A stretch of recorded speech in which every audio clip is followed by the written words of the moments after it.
قال اللہ تبارک و تعالی فی مقام آخر ومن اعرض عن ذکری فإنا له معیشة ضنکا صدق اللہ العظیم وصدق رسولہ النبی الکریم ان اللہ وملائکتہ یصلون علی النبی یا ایہا الذین آمنوا صلوا علیہ وسلموا تسلیما اللہم صلی علی سیدنا و مولانا محمد معدن الجود والکرم وآلہ وصحبہ وبارک وسلم۔ عزیز دوستو، انسانی زندگی اثرات لیتی ہے، اچھے اثر بھی ہوتے ہیں، برے اثر بھی ہوتے ہیں۔ انسان کو موسم کا اثر بھی ہوتا ہے، انسان پر اس کے خاندان کا اثر بھی ہوتا ہے، انسان پر صحبت کا اثر بھی ہوتا ہے۔ بالکل اسی طرح انسان پر اس کی نیکی کا اثر بھی ہوتا ہے اور گناہوں کا اثر بھی ہوتا ہے۔ نیکی دل کو سکون دیتی ہے، گناہ انسان کو پریشان کر دیتے۔ نیکی اللہ کی رحمت کو متوجہ کرتی ہے۔ پھر حالت یہ ہوتی ہے کہ انسان اپنی ان پریشانیوں کا حل کہیں اور ڈھونڈتا پھرتا ہے، حالانکہ جب گناہوں کی بیماری لگے تو اس کی شفا توبہ میں ہوتی ہے، اس کا حل اللہ کے حضور معافی مانگنے میں ہوتا ہے، پہچاننے میں ہوتا ہے کہ مجھ سے کہاں غلطی ہو گئی، کس جگہ جا کے کمزوری میں نے دکھائی۔ ہر انسان اچھی، ٹھنڈی، خوبصورت، سکھ والی زندگی چاہتا ہے۔ اللہ کریم نے سورہ نحل کے اندر ارشاد فرمایا من عمل صالحا من ذکر او انثی، فرمایا جو بھی اچھے عمل کرے، چاہے مرد ہو چاہے عورت ہو، وہو مؤمن، شرط یہ ہے کہ مومن ہو، فلنحیینہ حیاتا طیبہ، فرمایا ہم اسے پاکیزہ زندگی عطا فرما دیں گے، حیات طیبہ دے دیں گے اسے، پاکیزہ زندگی۔ شرط کیا ہے؟ من عاملہ صالحا، نیک عمل کرے۔ کون سے عمل کرے؟ اٹھنا بیٹھنا، کھانا پینا، چلنا سونا جاگنا محتاط ہو اس کا، وہ نیکی کرے۔ قرآن پاک کے لفظوں کے حسن پر غور فرمائیے گا، فرمایا فَلَنُحْيِيَنَّهُ حَيَاتًا طَيِّبًا، ہم ضرور اسے پاکیزہ زندگی عطا فرما دیں، صاف ستھری زندگی، معیاری زندگی، خوبصورت شب و روز، آئیڈیل زندگی جس کو لوگ کہیں گے، وہ والی زندگی اسے دیں گے۔ اور دوسرے مقام پر سورہ طٰہٰ کی آیت نمبر 124 میں فرمایا وَمَنْ أَعْرَضَ عَنْ ذِكْرِي، جو ہمارے ذکر سے منہ پھیرے گا، جو ہمارا کھا کے چہرہ کسی اور طرف کرے گا، جو چلے گا ہماری زمین پر لیکن توجہ کسی اور طرف ہوگی، آسمان کی چھت ہماری بنائی ہوئی لیکن اس کے خیالات کہیں اور ہوں گے، فَإِنَّ لَهُ مَعِيشَةً ضَنْكًا، فرمایا ہم اسے تنگ زندگانی عطا کر دیں گے، اس کی زندگی تنگ ہو جائے گی، اس کی معیشت تنگ ہو جائے گی۔ گناہ زندگی کو تنگ کر دیتے ہیں، نیکی زندگی میں آسانی پیدا کرتی ہے۔ آپ کو اگر زندگی میں سکون چاہیے ہو تو آپ کسی غریب کی خدمت کر کے دیکھیں، اللہ کتنا سکون عطا کرتا ہے۔ آپ بڑے پاورفل بھی ہیں، بڑے طاقتور بھی ہیں اور بڑے باوقار بھی ہیں، لیکن کسی کو گالی دے کے آپ کا دل کبھی ٹھنڈا نہیں ہوگا، تکلیف ہوگی، اس کے اندر آزمائش ہوگی۔ ڈاکٹر ریسرچ کرتے ہیں، ڈاکٹر وہ کہتے ہیں گناہ کرنے سے آدمی جسمانی طور پر کمزور ہوتا ہے، لیکن وہی عمل اگر وہ بطور نیکی کرتا ہے تو اللہ اس میں اسے قوت عطا فرماتا ہے، اسی عمل میں اللہ اسے قوت عطا کر دیتا ہے۔ میں صرف اشارہ دے رہا ہوں، اس بات کی تفصیل میں نہیں جانا چاہتا۔ میرے عزیز یہ یاد رکھیں کہ نیکی آپ کو سکون دے گی، نیکی آپ کو ٹھنڈا کرے۔ اللہ تبارک و تعالیٰ نے قوموں پہ عذاب نازل کیا اور قرآن مجید فرقان حمید نے ان قوموں کے تذکرے بیان فرمائے۔ بھائی کس لیے بیان کیے؟ کہ ہم عبرت حاصل کریں، ہم یہ غور کر لیں کہ یہ کام ہم نے نہیں کرنا، اس کام سے ہم نے بچنا ہے، ہم نے غور کرنا ہے کہ یہ چیز ہمارے اندر۔ لوگ کہتے ہیں نہیں جی نہیں، ہم پہ یہ عذاب نہیں آئے گا، بالکل نہیں آئے گا، اس میں شک نہیں۔ پر اللہ نے بیان کس لیے کیا تھا؟ بیان کیا قرآن مجید معاذ اللہ کسی ایسی چیز کا بیان کرتا ہے جس کی ضرورت نہ ہو؟ قرآن پاک نے ایک ایک حرف ایسا بیان کیا جس کی مسلمان کو ضرورت تھی. قوم نوح کا ذکر فرمایا قرآن پاک نے. حضرت نوح علیہ السلام کی قوم کو حضرت نوح علیہ السلام نے 1500 سال سمجھایا ہے. 15، کچھ لوگوں نے 950 سال لکھا ہے نا، اعلیٰ حضرت نے لکھا ہے 1500 سال عمر ہوئی حضرت نوح علیہ السلام. اللہ تعالیٰ بندے کو جلدی سزا نہیں دیتا، بلکہ قرآن مجید میں ایک جگہ رب کریم اس طرح بھی فرماتا ہے کہ جب بندے مجھے بھول جاتے ہیں تو میں ان کے لیے نعمتوں کے دروازے کھول دیتا ہوں. بندہ سمجھتا ہے کہ میں کچھ تو ہے نا کہ میرے اندر کہ میں جدھر جاتا ہوں خیر ہی خیر ہو جاتی ہے. وہ سمجھتا ہے کہ میری عقل ہے، حالانکہ اللہ اسے ڈھیل دیتا ہے. اللہ اسے ڈھیل دیتا ہے. گناہوں کی سزا کے 3 طریقے ہیں. ایک ہے متنبع کرنا، تنبیہ کرتا ہے اللہ، بندہ متنبع ہو جاتا ہے، یہ اللہ کا بہت بڑا احسان ہوتا ہے. ایک ہوتا ہے مہلت دینا، اور ایک تیسرا ہوتا ہے اللہ خفیہ تدبیر کرتا ہے. تھوڑا سا سمجھیے گا، انسان پر کوئی آزمائش آئی، فوراً اس کی چھٹی اس نے کہا کہ وہ فلاں جگہ غلطی کی تھی تب ایسا ہوا ہے. ہوتا ہے نا کئی دفعہ آواز آتی ہے نا اندر سے، چلیں بول دیں کچھ نہیں ہوتا آپ کو. اللہ جانتا ہے یہاں کوئی کچھ نہیں کہے گا آپ کو، اور ہماری تو ویڈیو بھی نہیں گھومتی، یعنی خبر بھی نہیں ہو کہ کس نے ہاں کر دی کس نے نہ کر دی. آپ بغیر ٹینشن کے بات چیت کریں، آج کچھ نہیں ہوتا انشاءاللہ تعالی. آتی ہے اندر سے آواز. میں آپ سے اس لیے ان چیزوں کی تصدیق کراتا ہوں کہ باقیوں کو بھی آتی ہے کہ نہیں، اس لیے تصدیق. کبھی کوئی کسی جگہ انسان پریشان ہوتا ہے تو محسوس کرتا ہے کہ وہاں مجھ سے ہوتا ہے نا جی.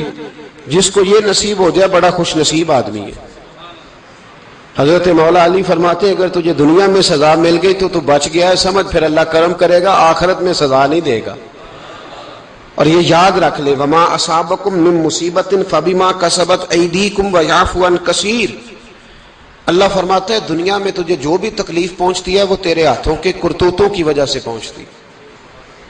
ویعفو عن کثیر، فرمایا کثیر گناہ تو میں ویسے ہی معاف کر دیتا ہوں. یہ جو تیری زندگی میں دکھ ہے نا، یہ بھی میری قلیل سزائیں ہیں. یہ کثیر پر سزا، یہ قلیل ہے قلیل. یہ جو تمہاری زندگی میں تکلیفیں، انسان کو سزا ملتی. حضرت فضیل بن عیاض رحمۃ اللہ تعالی علیہ گھوڑے پہ بیٹھے تھے، گھوڑا شرارت کرنے لگ گیا،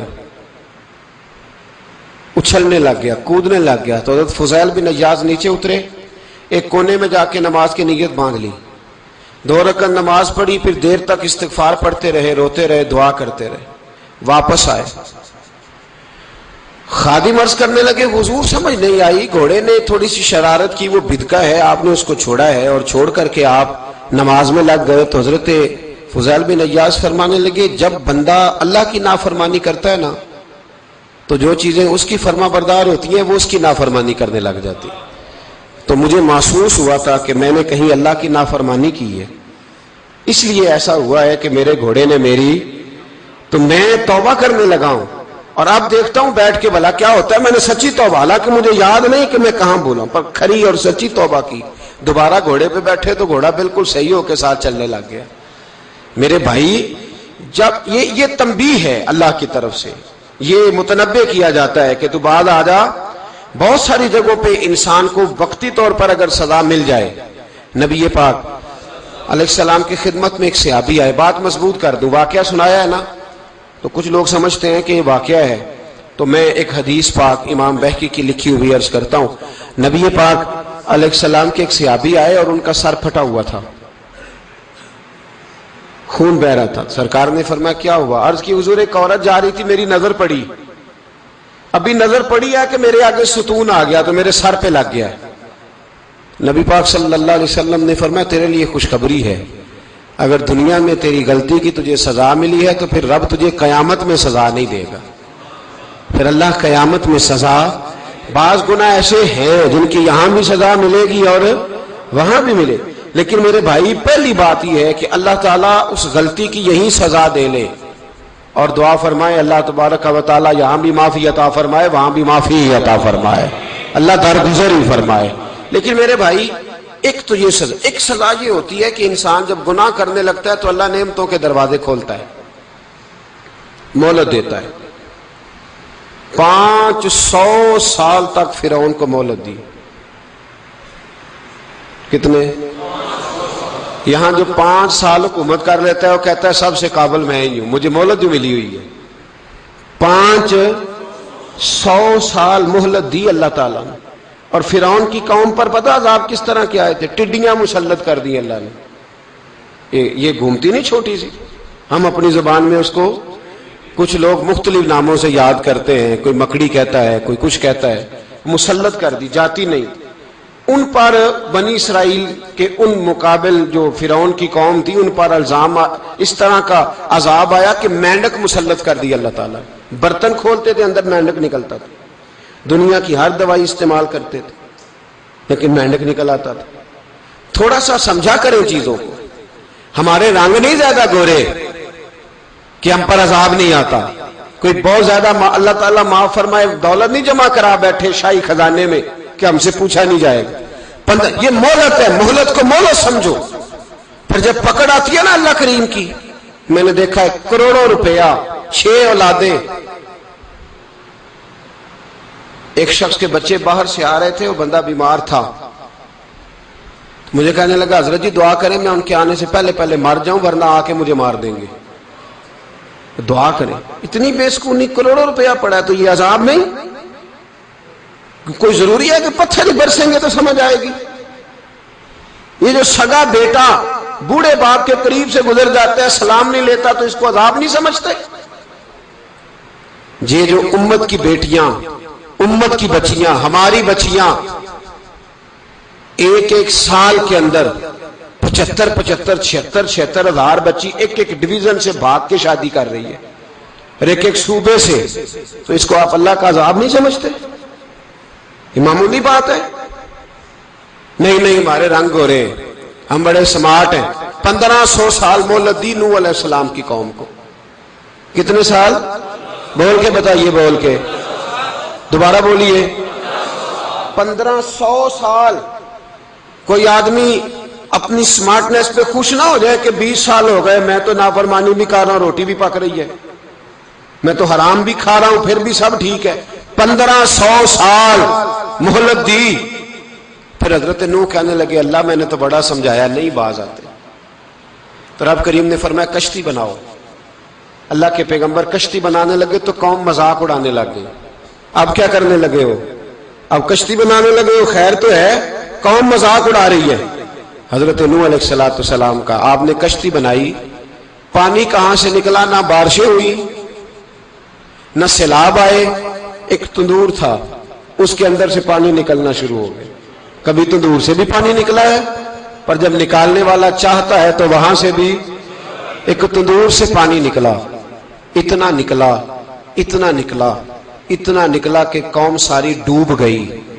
قرآن مجید کے صفحات شہادت دیں گے کہ حضرت نوح کی قوم کا بچہ بہ گیا. بچے صرف وہ تھے جو حضرت نوح کے ساتھ ہو گئے, تباہ ہو گئی. اللہ بے نیاز ہے, بے نیاز. 1500 سال مہلت ملے اور تو پھر بھی کہے رب بڑا کریم ہے, معاف کر دے گا. 1500 سال تجھے گنجائش دے اور تو کہے کوئی نہیں, بات معافی ملنی چاہیے ابھی بھی. میرے بھائی, حضرت صالح علیہ السلام کی قوم, حضرت صالح نے تبلیغ شروع کی تو کہنے لگے پہلے معجزہ دکھاؤ. جی آج تو نہیں لوگ معجزے مانگتے ہیں. آج بھی لوگ کرامتے اور معجزے, اللہ معاف کرے, جو چیزیں معجزہ تو ہو نہیں نہ سکتا, لیکن آج بھی لوگ, آپ یقین کریں, کہتے ہیں یہ بڑی نمازیں پڑھتا ہے تو پھر بخشا کیوں نہیں گیا, پھر کیوں نہیں منو سلوا کیوں نہیں اترا اس پر, پھر میں بھی اسی طرح ہی ہوں, کیا اس کے اندر خوبی آ گئی؟ مولوی بھی ویسے ہی ہے, صوفی بھی ویسے ہی ہے. لوگ مانگ نہیں رہے, لوگ دلیلیں مانگ نہیں رہے, ابھی بھی لوگ بحث نہیں کرتے. کیا فرق آ گیا جی؟ ویسے ہی ہیں سارے. اللہ تعالیٰ سے ڈرنا چاہیے. ہمیں سامنے والے کی طرف دیکھ کر صحیح ہونے کا حکم نہیں ہے, ہمیں اپنی اصلاح کا حکم ہے. اپنی طرف دیکھ کے اپنے آپ کو ٹھیک کرنے کا. الزام لگا کے گزر جانا, اس کا کوئی مطلب. سنو اور یاد رکھو, حضرت صالح علیہ السلام سے کہنے لگے پہلے معجزہ دکھائیں, تو حضرت صالح علیہ السلام نے فرمایا اونٹ کہاں سے پیدا ہوتے ہیں؟ کہا اونٹنی کے بطن سے. فرمایا آؤ میں تمہیں پہاڑ کے اندر سے اونٹنی پیدا کر کے دکھاتا ہوں. کہاں سے؟ پہاڑ کے اندر سے حضرت نوح ساتھ لے کے گئے تو پہاڑ کے اندر سے اونٹنی نکلی، اور اونٹنی بھی گابن تھی، اس کے پیٹ میں بچہ، اور اونٹنی اتنا دودھ دیتی تھی کہ ساری بستی دودھ پی جاتی تھی، پھر بھی دودھ بچ جایا کرتا تھا۔ لیکن حضرت نوح علیہ السلام نے فرمایا اب تم نے دیکھ تو لیا یہ اسے، یہ جتنا دودھ دے گی روٹی بھی اتنی کھائے گی، ایک دن تم سارے پانی پیو گے، ایک دن یہ سارا پانی پیا کرے گی، ایک دن تم سارے باقی جانوروں کو گھاس کھلاؤ گے، ایک دن یہ اونٹنی، اور اونٹنی کا نام کیا؟ ناقۃ اللہ، اللہ کی اونٹنی۔ کس کی اونٹنی؟ نام کیا ہے؟ اللہ کی، یہ اللہ کی اونٹنی ہے۔ تو حضرت نوح علیہ السلام کی اونٹنی فرمایا اس کی بے ادبی نہ کرنا۔ باز نہیں آئے لوگ، باز نہیں آئے، کہنے لگا جی دودھ دینا تو ٹھیک ہے، پر یہ جو سارا پانی پی جاتی ہے نا یہ صحیح نہیں، یہ جو ساری گھاس کھا جاتی ہے یہ نہیں ٹھیک، دودھ دینا تو ٹھیک ہے پر یہ نہیں صحیح۔ آپ نے فرمایا اسے کچھ نہ کہنا، اللہ کی اونٹنی ہے۔ میں کہا کرتا ہوں ان لوگوں نے ناقۃ اللہ کی بے ادبی کی، حضرت نوح علیہ السلام کی اونٹنی کی ٹانگیں کاٹ دی، صالح علیہ السلام کی۔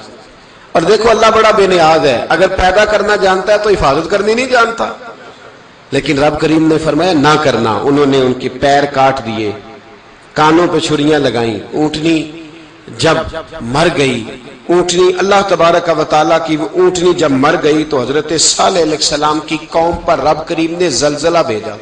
اذا زلزلت الارض زلزالہا، جب زلزلے آئیں گے اور جب ان کا زلزلہ آنا زلزلہ آتا ہے نا، کیا کرتی ہے قوم؟ لا الہ الا اللہ، لا الہ الا اللہ، کلمے جاری ہو جاتے۔ بلکہ ایک دفعہ ایسا بھی ہوا کہ مسجدوں میں اعلان ہونے لگے زلزلہ آ رہا ہے، جو فجر کے لیے نہیں اٹھے زلزلے کے لیے وہ بھی اٹھ گئے، جن کا دعویٰ ہے نا میری سویرے آنکھ نہیں کھلتی، ان کی لگی نہیں کتنے گھنٹے، بعد میں بھی نہیں لگی، ٹی وی پہ اعلان ہوتے رہے کوئی نہیں آ رہا سو جاؤ چپ کر کے، لیکن آنکھ لگی۔ موت سے تو ڈرتا ہے، اللہ سے ڈرتا ہی نہیں، موت کا خوف ہے رب کا نہیں۔ زلزلہ آیا، ساری قوم تباہ ہو گئی۔ بتاؤ اگر ناقۃ اللہ کی گستاخی ہو تو اللہ ناراض ہو جاتا ہے، اور اگر اولیاء اللہ کی ہو، اگر اولیاء اللہ کی ہو تو رب ناراض نہیں ہوتا؟ شرم نہیں آتی لوگوں کو داتا صاحب کی بے ادبی کرتے؟ شرم نہیں آتی لوگوں کو غوث اعظم کی گستاخی کرتے؟ حیا نہیں آتی جنہوں نے دین پھیلایا ان کی بے ادبی؟ میں درد سے کہتا ہوں، رو کے کہتا ہوں، اور اگر کلیجہ پھٹ سکے تو میں دکھاؤں زخم کتنے۔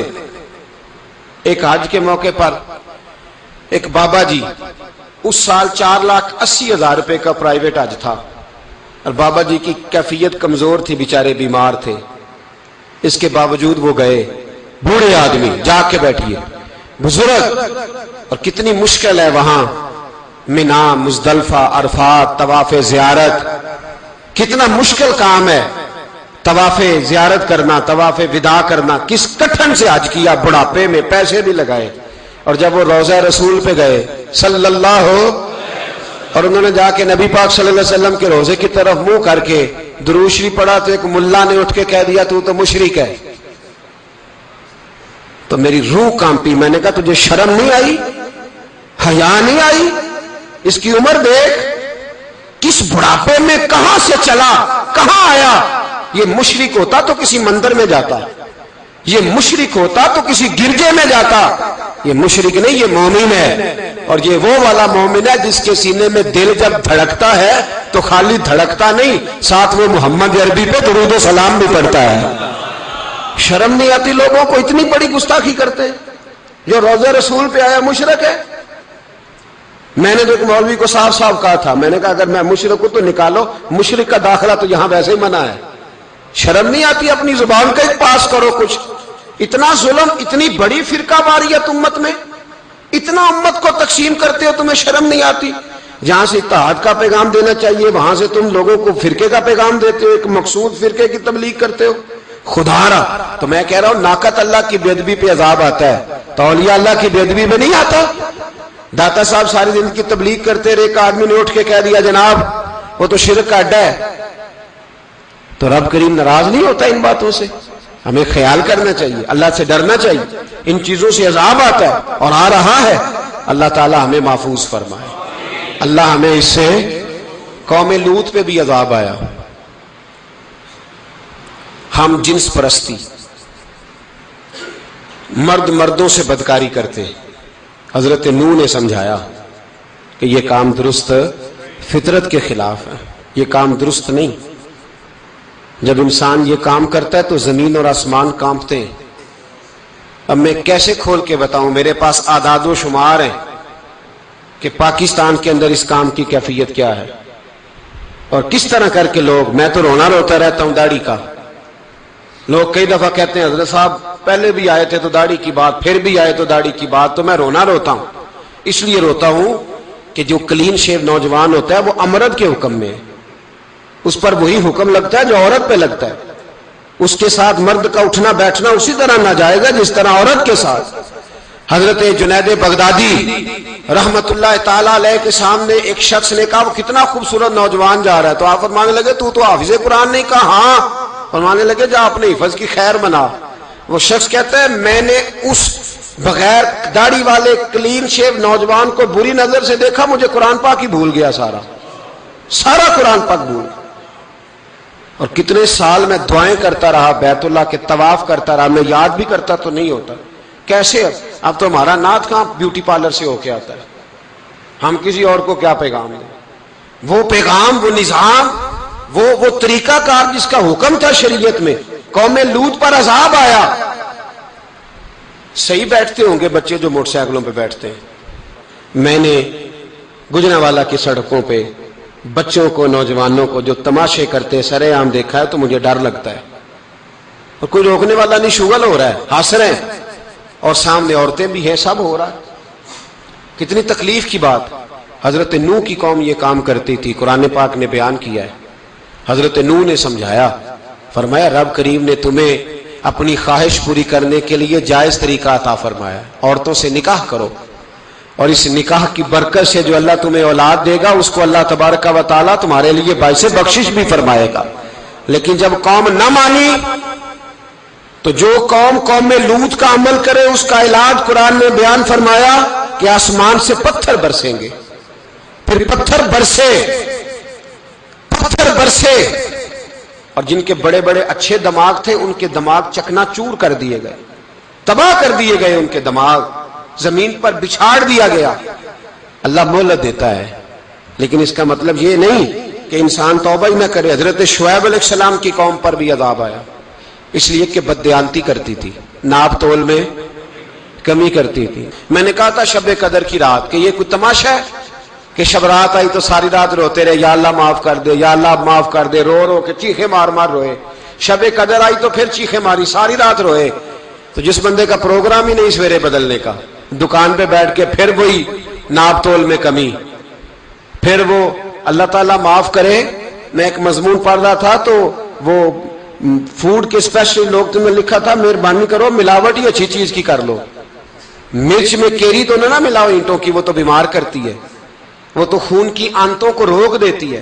وہ کہنے لگا، اور وہ کہتا ہے میں تمہیں بتاتا ہوں کون کون سی چیز ملائی جا سکتی ہے، وہ ملا لو. خدا را اس قوم پہ رحم کرو، مہربانی. ایک دوست ہے ہمارے، میں وزیر آباد میں ان کے گھر بیٹھا تھا تو ایک میڈیکل، میرا کسی شخص پہ اعتراض کرنے کا میں مجموعی بات کرتا ہوں. میں ایسے ڈاکٹروں کو جانتا ہوں جو اللہ تعالیٰ فضل کرے سچ مچ کے نیک ہیں، اچھے لوگ. تو بچے کا میڈیکل سٹور ہے تو والد بیمار ہو گیا تو کہتا ہے ابا جی ڈاکٹر صاحب نے کہا آپ کو ڈرپ لگنی ہے. تو سگے باپ کو ڈرپ لگانے لگا تو باپ کیا کہتا ہے پتر تیری مہربانی مینوں کوئی اصلی لائی، وہ نہ لائیں جڑی لوکاں نو لانا ہے. اب وہ پیار سے سنا رہا ہے بات.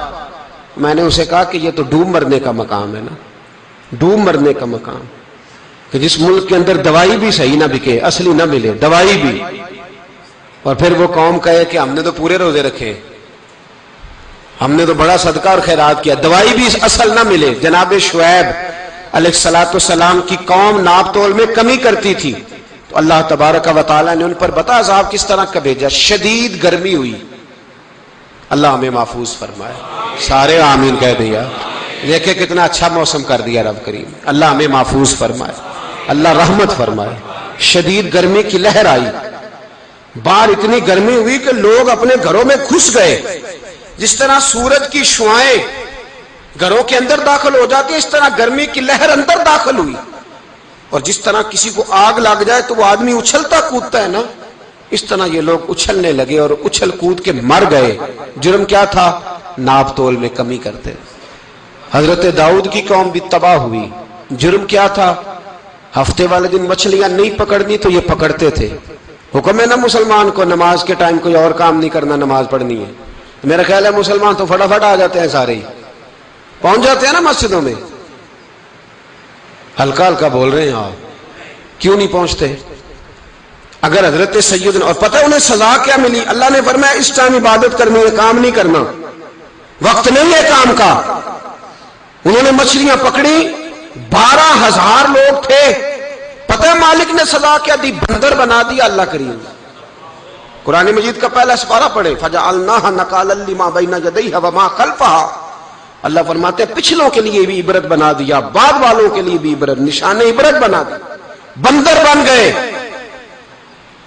اور جو ان کے دوست جو بچ گئے تھے ان کے پیر چومتے تھے، روتے تھے۔ 3 دن بندر بن کے زندہ رہے، پھر اللہ نے سب کو اجتماعی موت دے دی۔ اگر مسلمان سے اللہ کہے کہ نماز کے ٹائم کاروبار نہیں، جمعے کے ٹائم کاروبار، تو مسلمان کہتا ہے نہیں مجھے مہلت ملی ہوئی ہے۔ یہ تو اس وقت پتہ چلتا ہے نا جب بچے ڈیوٹی لگاتے، ہاں ہاں ہاں عذاب آتا ہے، اس وقت پتہ چلتا ہے۔ میں نے دیکھا یہ منظر، اس وقت پتہ چلتا ہے جب بچے کسی ملازم 6,000 کے کی ڈیوٹی لگاتے، کہتے ابے کا دھیان رکھنا، ہم دکان پہ بیٹھنے لگے۔ پھر اسے سمجھ آتی ہے اگر میں نماز کے ٹائم مسجد میں ہوتا تو آج میری اولاد میری خدمت میں ہوتی۔ میں نماز کے ٹائم مسجد نہیں گیا تو بچوں نے 6,000 کا ملازم بٹھایا ہے، ابا جی کا خیال رکھ، ایک نرس بلائی ہے، تو خیال رکھ۔ کدھر ہوتے ہیں مسلمان نماز کے ٹائم؟ ایک عیسائی نے اعتراض کیا ہے، سنیں، وہ کہتا ہے مجھے لگتا ہے مسلمانوں کے 3 خدا ہیں۔ مسلمان اڑ گیا، کہنے لگا نہیں ہمارا تو ایک ہے، کہا نہیں 3 ہے، معاذ اللہ استغفر اللہ، ہمارا ایک ہے۔ کہنے لگا نہیں میں ثابت کرتا ہوں، ایک تمہارا خدا 5 نمازوں کا ہے، ایک رمضان کا ہے، ایک عید کا ہے۔ لگتا ہے معاذ اللہ عید والا زیادہ تگڑا ہے، تم زیادہ آتے ہو۔ رمضان والا لگتا ہے اس سے کچھ کمزور ہے، تم تھوڑے آتے ہو۔ اور 5 نمازوں والا شاید سب سے کمزور ہے۔ بات عقل کی ہے کہ نہیں؟ اس نے اعتراض ٹھیک کیا تو مسلمان کو چاہیے نا خیال کرے۔ ایک یہودی نے لکھا تھا، اس نے کہا تھا جس دن مسلمانوں کی تعداد فجر کی نماز میں اتنی ہو گئی جس دن جتنی جمعے میں ہوتی ہے، اس دن نہ کوئی یہودی سازش کرے گا نہ کوئی عیسائی تلوار نکالے گا۔ شرط یہ ہے کہ یہ اسی طرح فجر پڑھنے آئیں جس طرح جمعہ پڑھنے آتے ہیں، تو پھر کوئی شخص بھی ان کو کسی جگہ شکست دے سکتا تو اپنے ہمارے گناہ ہمیں پریشان کرتے۔ یہ جتنی آزمائشیں ہیں ان کے پس منظر میں گناہ ہیں۔ ہماری زندگی کے اندر جتنی تکلیفیں، ہماری پریشانیوں کا سبب ہم خود ہیں۔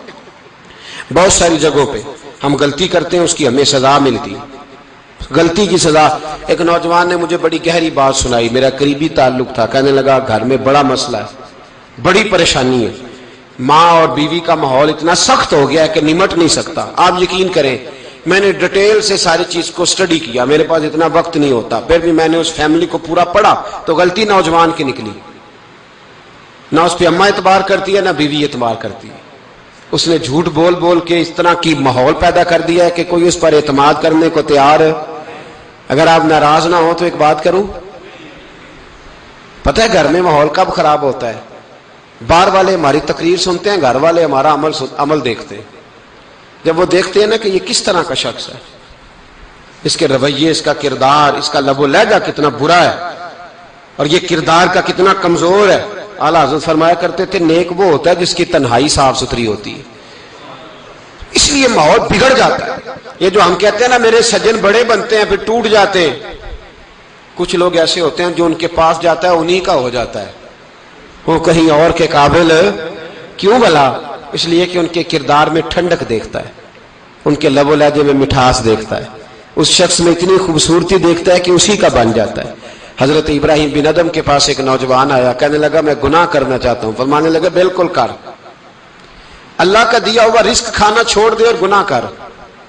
کہنے لگا یہ نہیں ہو سکتا۔ فرمانے لگے چل پھر اس طرح کر، رب کی زمین پہ نہ رہ، کسی اور کی زمین پہ چلا جا۔ کہنے لگا یہ بھی نہیں ہو سکتا۔ فرمانے لگے چل اللہ کی چھت سے نکل جا.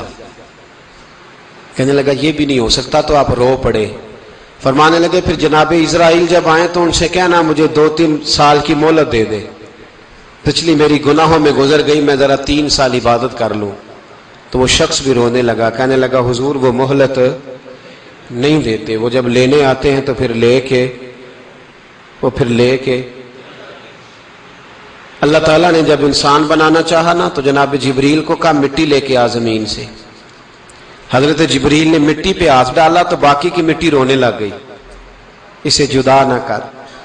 تو جناب جبریل چھوڑ کے چلے گئے. حضرت میکائیل کو بھیجا, مٹی لا, مٹی پہ ہاتھ ڈالا تو باقی کی مٹی رونے لگ گئی, چھوڑ کے چلے گئے.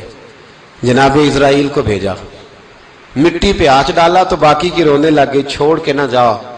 تو حضرت اسرائیل فرمانے لگے تیرا رونا دیکھو کہ رب کا حکم دیکھو. وہ لے گئے, جب پیش کی تو رب کریم نے فرمایا اسرائیل جان نکالنے کی ڈیوٹی بھی تیری, تو مٹی کو لے آنا, باقی مٹی روتی بھی رہے تو روتی رہے, جب میرا فیصلہ آ جائے تو پھر اس میں کوئی گنجائش. ہم کھاتے بھی اللہ کا ہیں, نافرمانی بھی اس کی کرتے, زمین پہ بھی اس کی چلتے ہیں, نافرمانی بھی اس کی کرتے, حکم کسی اور کا مانتے, چھت پہ رب کریم کی رہتے. اس طرح نظام نہیں چلتا. میرے بھائی یاد رکھ لو, گناہوں کی سزا ملے گی, زندگی تنگ ہو جائے, یہاں بھی آزمائش ہوگی اور وہاں بھی. میں نے درس پہ کہا تھا, پھر بات کہتا ہوں, یہ میں اپنے لیے کہہ رہا ہوں, توجہ ہے میری بات پر. دعا فرمایا کریں کہ جو کچھ ہم نظر آتے ہیں اللہ ہمیں ویسا بننے کی توفیق بھی عطا فرمائے. اللہ ویسا بننے کی, یہ مشکل معاملہ ہے, مشکل. دیکھیں نا ایک آدمی سیاستدان ہے, اس نے بڑے اچھے نعرے لگائے, انقلاب آ جائے گا, میں غریب کا بھلا کر دوں گا, میں یتیموں کے سر پہ ہاتھ رکھوں گا, میں مجبوروں کی مدد کروں گا, میں دکھیوں کی مدد کروں گا, مزدوروں کو. اس نے اچھے اچھے نعرے سکھائے, اچھا اس نے پیغام دیا. اندر اس کے یہ تھا کہ اقتدار ملے گا تو مرضی کروں گا. لوگ اس کے گرد بھی گئے, اس کی گاڑی کے پیچھے بھی بھاگے, لوگوں نے اس کے نعرے بھی لگوائے, جیب سے پیسے لگا کے اس کے پوسٹر بھی شائع کیے. لوگ اس کے گرویدہ ہو گئے, لوگوں نے پوری, اور میری قوم نے تو بیچاری نے کئی دفعہ دھوکے کھائے. جس نے نعرہ لگایا غریب اسی کے پیچھے مسیحا بن کے چل پڑا. آج دھوکہ دے لیا, لوگوں کو پیچھے لگا لیا. یہ بتاؤ اگر راز کھل جائے, اگر راز کھل جائے کہ یہ دھوکہ دے رہا ہے, یہ فریب کر رہا ہے, تو لوگ اس کا کیا حال کریں گے.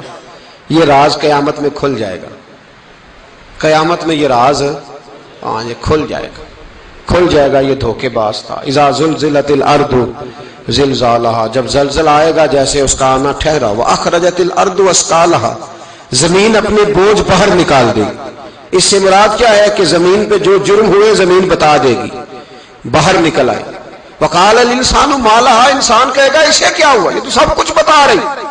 بوجھ باہر نکال دے گی. ایک آدمی پیر طریقت بن کے بیٹھ گیا, جبہ کبا پہن کے, بڑی پگڑی باندھ کے بیٹھ گیا, اچھی اچھی نیک باتیں بتانے لگا.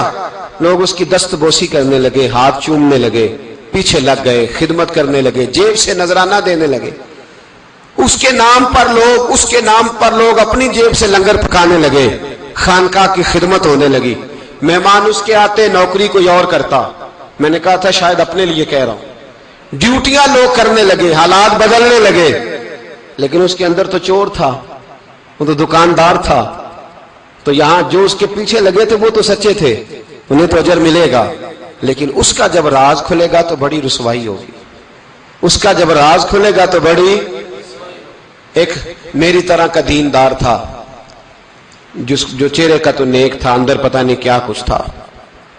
ایک طوائف گزر رہی تھی, اس نے اس کو تبلیغ کر دی. کہنے لگا بس کر دے, سیانی بن جا. تو کسی دانشور میں لکھا ہے اس نے بڑا سخت جواب دیا اس عورت نے. کہنے لگی بابا میں تو جو ہوں وہ نظر بھی آ رہی ہوں, تو بتا جو تو نظر آتا ہے وہ تو ہے کہ نہیں. اس بندے نے چیخ ماری اور بے ہوش ہو کے گر پڑا. تو لوگوں نے کہا بابا آج کسی صوفی کا کلام سنا ہے جو بے ہوش ہو گیا. تو اس نے کہا نہیں, آج طوائف کی بات سنی ہے, طوائف کی. اور وہ عجیب بات کر گئی ہے, وہ کہہ گئی ہے میں تو جو ہوں میں نظر آ رہی ہوں, تو بھی تو بتانا, تو بتانا کہ تو دستار امامت پہنتا ہے.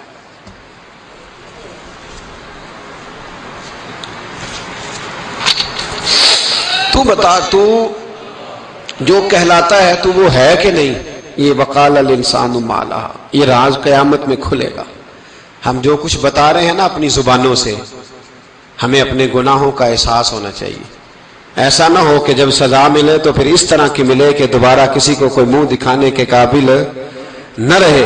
میرے بھائی یاد رکھیں اور سمجھیں، گناہ انسان کی زندگی کو تنگ کرتے ہیں۔ میرے نبی پاک علیہ السلام نے فرمایا جب تو جھوٹ بولتا ہے تو تیرے فرشتے کرامن کاتبین سائیڈ پہ ہو کے کھڑے ہو جاتے ہیں، جب تو زنا کرتا ہے تو تیرے اندر سے ایمان نکل جاتا ہے۔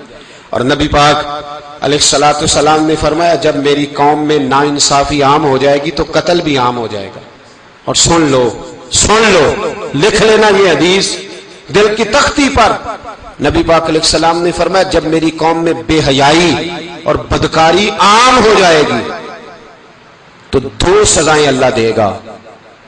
ایک تو جوان موتیں آئیں گی،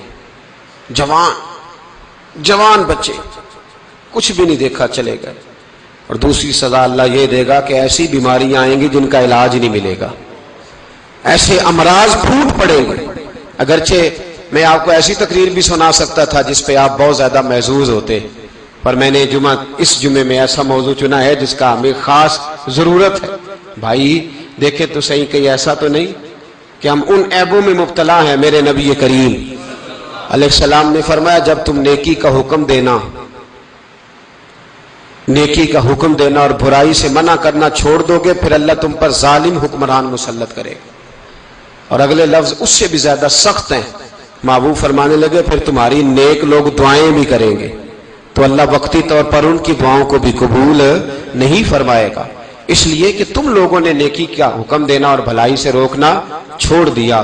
عزیزو یاد رکھو جب گناہ عام ہوتے تو پھر حالات بدلتے اور لوگوں کو سزا ملتی ہے ان کے گناہوں کی، بلکہ یہاں تک لکھا ہے کہ نیت خراب ہو تو سزا شروع ہو جاتی۔ کیا خراب ہو؟ بولیے گا۔ نیت بھی خراب ہو تو سزا۔ حضرت رومی کہتے ہیں کہ ایک بادشاہ کو پتہ چل گیا کہ ایک آدمی نے بڑا اچھا باغ لگایا ہے، خوبصورت باغ ہے، مالٹے کا کنوں کا باغ، بڑا پیارا۔ بادشاہ نے کہا ذرا جا کے دیکھتا ہوں۔ بادشاہ سلامت باغ دیکھنے آئے تو اب وہ مزدور آدمی تھا، عام آدمی تھا جس نے باغ لگایا، کسان تھا، اس کو کہا کہ چند کنوں توڑ کے لایا تو بڑے پیارے لگے، ایک دو اور لایا، کھائے، بڑے میٹھے، بڑے پیارے، بڑے توانا، بڑا مزہ آیا۔ تو بادشاہ کے دل میں خیال آیا کہ اس پہ قبضہ نہ کر لوں باغ پہ۔ ہمارے ہاں نا کرائے پہ دکان دیتا نا مالک، تو جب کسی غریب کی چل جاتی ہے کہتا ہے تو خالی کر، میں نے خود ڈال لی ہے، چل گئی نا اس کی۔ حالانکہ رزق اپنے اپنے نصیب کا ہے، رزق اپنے اپنے نصیب کا ہے، جس کو اللہ تعالیٰ چاہتا ہے عطا کرتا ہے۔ تو اس کو کہا کہ اور توڑ کے لا، اور دل میں خیال ہے کہ یار اتنا اچھا باغ ہے قبضہ کر لیتے ہیں، ہماری حکومتیں قبضہ کر لیتی ہیں کہ جو چیز اچھی لگ جائے۔ اب وہ کسان 2-3 کنوں توڑ کے لایا، اس نے کھائے تو کھٹے نکلے، ترش تھے۔ کہنے لگا تجھے کیا ہو گیا ہے؟ تو بندہ بڑا صاحب دل تھا، کہنے لگا میں تو ٹھیک ہوں، آپ اپنی نیت سے پوچھیں کہیں خراب تو نہیں ہو گئی۔ تو کنوں میں بھی اس کا اثر آ گیا ہے، اپنی نیتیں بگڑ جائیں نا، نیتیں۔ اب ایک بات کہنے لگا ہوں، غور سے سننا، جب تک 2 بھائی اکٹھے کاروبار کرتے ہیں نیت ہوتی ہے کہ ہمارا گھر چلے گا، تب تک اللہ برکت دیتا ہے، اور جب اپنی اپنی جیبیں سمیٹنے لگ جاتے ہیں نا کہ یہ میرا 5000 ہے، آج میں گیا تھا اگرائی کرنے، یہ میرا 10,000 ہے، آج میں نے محنت زیادہ کی، جب وہ ٹٹولنے لگتے ہیں پھر اس دکان سے بھی برکت اٹھ جاتی ہے، پھر وہاں سے بھی برکت چلی جاتی ہے۔ فَإِنَّ لَهُ مَعِيشَةً ضَنْكَ، فرمایا جب تو میں منہ پھیر لیتا ہے پھر تیری زندگی اللہ تنگ کر دیتا، پھر وہاں سے بھی برکت، خوبصورتی، اثر اٹھ جاتا ہے۔ ایک سنار نے گلی میں ایک یتیم چھوٹے سے بچے کو گھومتے دیکھا تو سنار بے اولاد تھا، بچے کو اٹھا کے گھر لے آیا، 18 سال اس بچے کی پرورش کی، اس کو پالا پوسا، جوان کیا۔ سنار کے پاس وہ دکان پہ چلا جاتا، وہ کئی دفعہ دکان پہ رہتا، کئی دفعہ گھر میں رہتا۔ ایک دفعہ وہ دکان پہ تھا، بچہ گھر تھا، 18 سال کا جوان، اس کی بیوی اکیلی تھی۔ وہ جس نے ماں بن کے پالا تھا اس نے اسی پہ حملہ کر دیا، اس کا بازو بری نیت سے تھاما، بیوی چیخی. تھوڑی دیر گزری تو وہ نوجوان پیروں میں بیٹھ گیا, کہنے لگا اماں پتہ نہیں مجھے کیا ہوا. شام کو سنار آیا, بیوی چیخنے لگی, چلانے لگی, کہنے لگی آج عجیب بات ہوئی, جس کو میں نے جگر کا خون دے دے کے پالا اسی نے گندی نظر ڈالی. سنار محو حیرت ہے. بیوی کا خیال تھا کہ لاٹھ اٹھائے گا, ڈنڈا اٹھائے گا, نوجوان کو مارے گا, لیکن وہ رونے لگ گیا. اس نے کہا آج اس نے میرا بازو تھاما ہے, جانے کیا کیا ہے. پریشان ہونے لگ گیا, سجدے میں گر گیا. کہا تو بتاتا کیوں نہیں؟ تو وہ سنار کہنے لگا اس کی غلطی نہیں, 18 سال کے بعد آج مجھ پر بھی شیطان سوار ہوا تھا. ایک عورت آئی تھی, وہ اپنے بازوؤں میں چوڑیاں پہننا چاہتی تھی, تو میں نے بھی گندی نظر سے ہاتھ ڈالا تھا. رب کریم نے مجھے فوراً اس کی سزا دی. جن کے گھروں میں بیٹیاں ہوتی ہیں ان کی نظریں گندی نہیں ہوتی. جو بیٹیوں کے باپ ہوتے ہیں, جو بہنوں کے بھائی ہوتے ہیں, ان کی نظریں گندی. اور اگر تو ٹیلی فون کرتا ہے, تو کسی عورت کے ساتھ تعلق رکھتا ہے, تو یہ بات لکھ لے, امام فخر الدین رازی 1, علامہ اسماعیل حقی 2, مولانا جلال الدین رومی 3, امام خازن 4, امام جلال الدین سیوطی 5 حدیث کے استاد اور محدث لکھتے ہیں کہ اگر تو کسی پر گندی نظر ڈالے گا تو تیرا گھر بچ سکتا, یاد رکھ, نہیں بچے گا. اس لیے کہ تیری نظر کسی کی بیٹی کو بیٹی سمجھ, تاکہ تیری بچی کا پردہ قائم رہے. کسی کی بہن کو, یہ کیا بات ہوئی کہ تو جتنا مرضی گند معاشرے میں پھیلاتا رہے تیرا گھر بچا رہے, یہ کیسے ہو سکتا ہے؟ فَإِنَّ لَهُ مَعِيشَةً ضَنْكَ. اللہ فرماتے ہیں زندگی تنگ ہو جائے گی تیرے لیے مشکل, تو ڈھونڈتا پھرے گا کہ میں مرنے کو جگہ تلاش کروں.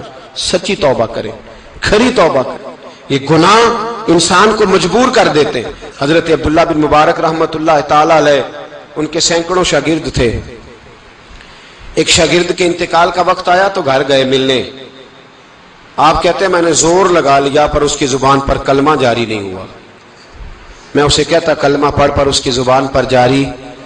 اللہ اکبر, بہت بڑی نعمت ہے. دعا فرمائیں اللہ ایمان کی موت عطا فرمائے, ایمان کی موت دے اللہ کریم, ایمان کی موت دے. ایسے بھی لوگ دیکھے ہیں, مسجد نبوی ہے, رسول اللہ کا شہر ہے, سر سجدے میں ہے, روح پرواز کر گئی.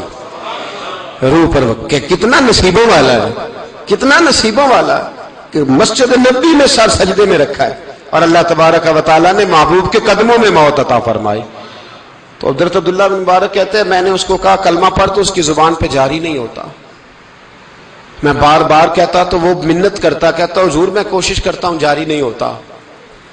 فرماتے میں پریشان ہو کے اٹھا, ابھی میں دروازے پہ پہنچا تھا, اس نے چیخ ماری اور روح پرواز کر گئی. بچے رونے لگے, بیوی رونے لگی. تو میں نے اس کی بیوی سے کہا کہ یہ جرم کیا کرتا تھا, اتنا بڑا پاپی پہ کلمہ جاری نہیں ہوا. اس کی زوجہ کہنے لگی حضرت جی 2 گناہ تھے اس کے. ایک تو یہ شراب کا عادی تھا, روکتی تھی باز نہیں آتا تھا, اور دوسری بات یہ کہ یہ اپنی اماں کا نافرمان تھا. وہ 2 گلیاں چھوڑ کے رہتی ہے, یہ کبھی ملنے نہیں گیا تھا. اس بوڑھی کا کلیجہ اس کی طرف سے بڑی تکلیف میں تھا. تو حضرت عبداللہ بن مبارک کہنے لگے جا تو بھی دعا کر, اس کی ماں کو بھی کہہ دعا کرے کہ یہاں تو یہ کلمہ نہیں اسے نصیب ہوا, اللہ کرے اللہ آخرت کی منزلیں اس کی بہتر فرما دے. میرے بھائی ایسے گناہ, حضرت مالک بن دینار نے توبہ کی انہوں نے. کس طرح؟ فرماتے میں نشے کا عادی تھا, کسی نے مجھے کہا کہ بطور دوائی شراب پی لو تو میں نے پی لی. نشے کا عادی تھا, شراب پیتا تھا. اللہ تعالیٰ نے بڑی منتوں اور کوششوں کے بعد, منتوں کے بعد ایک بیٹی عطا فرمائی. وہ بھی 2.5-3 سال کی ہوئی تو پردہ کر گئی. کہتے میں اس کی قبر پہ بیٹھ کے گھنٹوں روتا, شراب کا عادی تھا. ایک دن سویا تو خواب دیکھتا ہوں کہ میرے پیچھے ایک بڑا سانپ لگ گیا, اور سانپ جب منہ کھولتا ہے تو انگارہ نکلتا ہے. میں پھر دعا کرتا ہوں اللہ ہمیں معاف فرمائے, اللہ ہم سے درگزر. میں کچھ قبرستانوں میں جاتا ہوں تو میں وہاں میں سانپ بچھو پھرتے ہوئے دیکھتا ہوں, اور ڈر آتا ہے کہ ہم یہاں آنے والے ہیں. یہ لوگ کہہ رہے ہیں کہ تمہاری تیاری ہے, کسی وقت بھی اعلان ہو جائے گا کہ چلو بھائی چلو فلاں صاحب کا جنازہ ہے, اٹھو.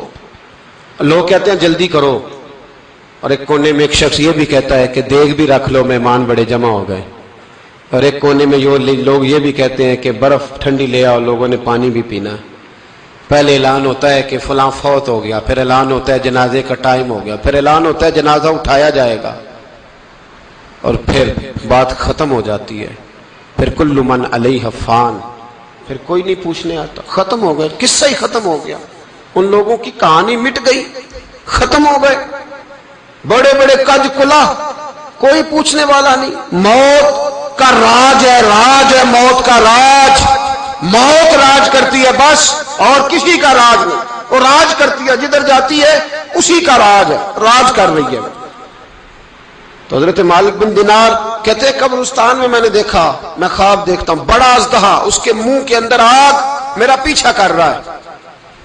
کہتے میں خواب دیکھ رہا ہوں، میں دوڑا، لیکن وہ اژدہا جب میں دوڑا تو میرے آگے آ کے کھڑا ہو گیا۔ میں مشرق کو دوڑا تو وہاں بھی آ گیا، مغرب کو دوڑا تو وہاں بھی آ گیا۔ جناب مالک بن دینار کہتے ہیں ایک بوڑھا شخص کمزور مجھے بچانے آیا، پر اس اژدہا نے پھونک ماری تو وہ بوڑھا آدمی دور جا گرا۔ کہتے میں چیختا تھا، چلاتا تھا، ایک پہاڑی پہ میں بھاگا گیا تو وہاں مجھے میری بیٹی ملی، مجھے فوت ہو گئی۔ وہ اس اژدہے کے آگے اس نے یوں ہاتھ کیا تو اژدہا پیچھے بھاگ گیا۔ میں نے بیٹی کو گود میں اٹھایا، میں نے کہا بیٹی یہ کون تھا؟ کہنے لگی ابا یہ تیرا برا عمل تھا، یہ تیرا برا عمل تھا، یہ تجھے کھا جاتا اگر میں نہ ہوتی۔ تو کہا یہ بوڑھا جو مجھے بچانے آیا یہ کون تھا؟ کہا یہ تیرا اچھا عمل تھا، پر کمزور بڑا تھا، تھوڑا تھا، یہ تیرے برے عمل کا مقابلہ کرنے کی ہمت نہیں رکھتا تھا۔ حضرت مالک بن دینار کہتے ہیں میری بیٹی نے خواب میں میری داڑھی پکڑ لی اور کہنے لگی ابا میں چاہتی ہوں تو صحیح ہو جا، ایسا نہ ہو کہ پھر تیرے پیچھے یہ اژدہا لگ جائے۔ حضرت مالک بن دینار کہتے ہیں جب میں سو کے اٹھا تو میری داڑھی آنسوؤں سے بھری ہوئی تھی، پھر اس کے بعد میں نے توبہ کی، اس طرح کی توبہ کی کہ پھر میں نے کوشش کی کہ دوبارہ میں اپنے رب کی نافرمانی نہ کروں۔ حضرت عبداللہ ابن عباس فرماتے تھے جو دنیا میں ہنس ہنس کے گناہ کرتے ہیں نا،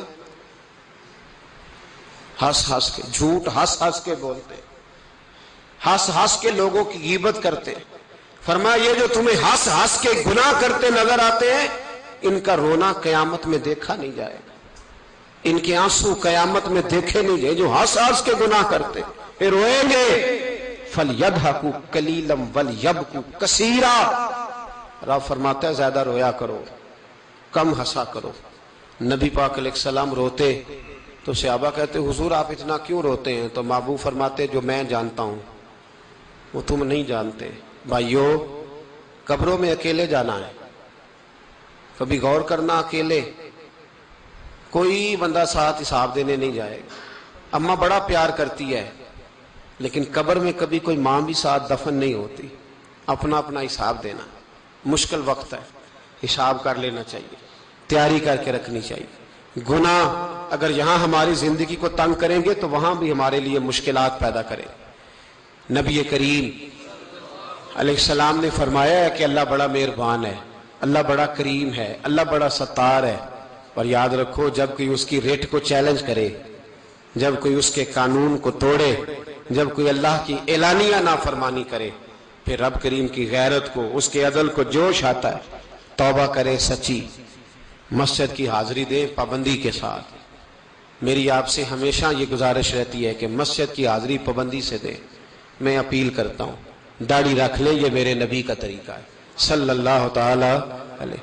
واپس آ جائیں، ہماری بقا نہ ہمارے دین میں ہے، کوئی نہیں ہمیں رکھے گا، کوئی نہیں رکھے گا، کوئی نہیں۔ میرا ایک دوست رات بتا رہا تھا کہ سعودی عرب میں ایک شخص نے 30 سال محنت کی، تو جب وہ مرا ہے وہیں اس کے گھر میں فون کیا تو اس کے گھر والوں نے کہا جناب آپ کو مشکل ہوگی ڈیڈ باڈی بھیجنے میں، وہیں دفن کر دیں، ہاں اگر اس کا کوئی پیسہ ہے تو وہ ذرا اکاؤنٹ میں بھیج دیں، بچیوں کو ضرورت ہے۔